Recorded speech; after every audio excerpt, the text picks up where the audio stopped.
ಅಧ್ಯಕ್ಷರೇ, ಬಾಲಕೃಷ್ಣ ಅವರೇ ಕೂತ್ಕೊಳ್ಳಿ.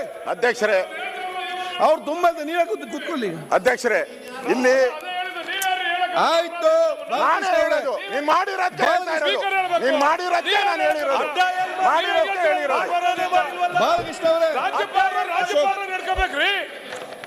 ಬಾಲಕೃಷ್ಣ ಅವರು ಸನ್ಮಾನ್ಯ ಹಿಂದೆ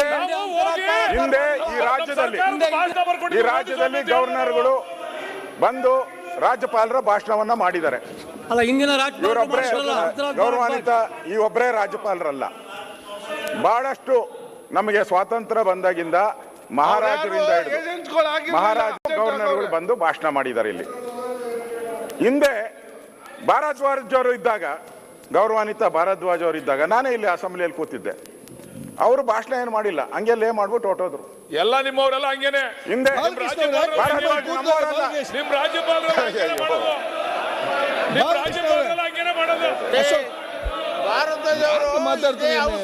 ಭಾರದ್ವಾಜ್ ಕಾಂಗ್ರೆಸ್ ಅವರಪ್ಪ, ಕಾಂಗ್ರೆಸ್ ಲಾ ಮಿನಿಸ್ಟರ್ ಆಗಿದ್ರು.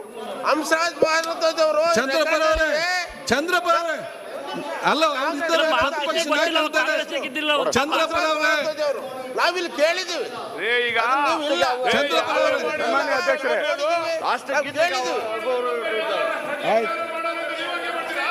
ಬಾಲಕೃಷ್ಣ ಚರ್ಚೆ ಮಾಡಬೇಡಿ. ನೋಡಿ, ಈಗ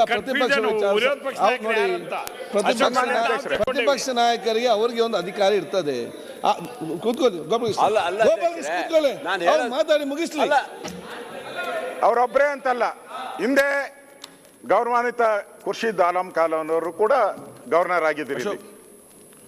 ಅವರು ಕೂಡ ಗವರ್ನರ್ ಆಗಿದ್ರು. ಅವರು ಕೂಡ ಇಲ್ಲಿ ಲೇ ಮಾಡಿಬಿಟ್ಟು ಹೋಗಿದ್ದಾರೆ. ಅದರಲ್ಲೇನು ತಪ್ಪು ಅಂತ ಏನಿಲ್ಲ. ನಾನು ನಿಮಗೆ ಮಂಡನೆ ಮಾಡಿದ್ದಾರೆ. ಅವ್ರು ಮಂಡನೆ ಮಾಡಿ ಥ್ಯಾಂಕ್ಸ್ ಹೇಳಿ ಹೋಗಿದ್ದಾರೆ. ಅವರು ಇದಕ್ಕೆ ಸಂಬಂಧಪಟ್ಟಂತೆ, ಈ ವಿಚಾರಕ್ಕೆ ಸಂಬಂಧಪಟ್ಟಂತೆ ವೆಸ್ಟ್ ಬೆಂಗಾಲಿನ ಹೈಕೋರ್ಟನು ಕೂಡ ಈ ಥರದ ಸಮಸ್ಯೆ ಬಂದಾಗ ಅಲ್ಲಿ ಕೋರ್ಟ್ ಆದೇಶನ ಮಾಡಿದೆ. ನಾನು ಸುಪ್ರೀಂ ಕೋರ್ಟ್ ಆದೇಶನ ನಾನು ಓದಿದ್ದೀನಿ.